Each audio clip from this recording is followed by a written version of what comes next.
Verrell Bramasta kecopetan saat asik foto di Jepang. Aktor Verrell Bramasta terkena apes, mantan kekasih Natasha Wilona tersebut kecopetan di Jepang. Niatannya untuk liburan di Jepang malah menjadi petaka imbas tasnya dicopet saat asik foto-foto bareng temannya. Akibatnya, putra sulung Vena Melinda tersebut harus berurusan dengan kantor kepolisian Jepang. Sedihnya lagi, pihak kepolisian Jepang terkesan malas untuk membantunya. Hingga akhirnya polisi Jepang mau membantu setelah tahu identitas Verrell Bramasta melalui internet.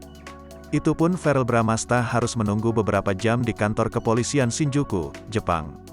Sang aktor kehilangan beberapa benda berharga. Benda-benda tersebut meliputi paspor, dompet, uang, kartu kredit dan ATM. Semua benda yang ada di tasnya hilang sehingga membuatnya syok. Dada aja, tas gue dicopet orang di Shinjuku. Paspor, dompet, uang, kredit card, ATM, semua hilang. Hasilnya sekarang udah 4 jam di kantor polisi Jepang, kata Verrell Bramasta. Tampak wajah Verrell Bramasta terlihat lemas sambil bersandar di dinding kantor polisi. Kemudian, sang aktor menunjukkan lokasi di mana aksi pencopetan itu terjadi. Tepatnya, saat ia berada di lorong pasar tradisional Jepang. Di sini lokasi tas gue diambil sama malingnya guys. Berjam-berjam di kantor polisi Jepang, TP mereka kayak hopeless gitu males-malesan bantu awalnya.